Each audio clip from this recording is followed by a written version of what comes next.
Hi everyone, in front of me I've got DOOGEE S40 and let me share with you how to change the SIM pin on this device.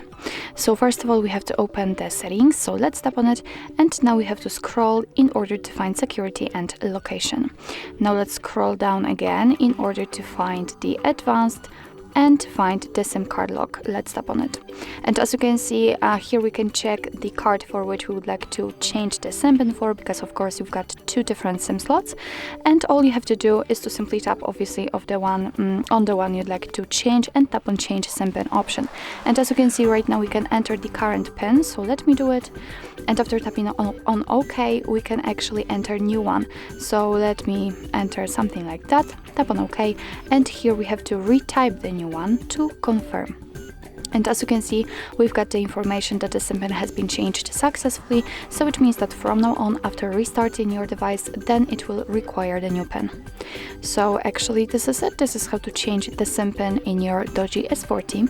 Thank you so much for watching. I hope that this video was helpful, and if it was, please hit the subscribe button and leave the thumbs up.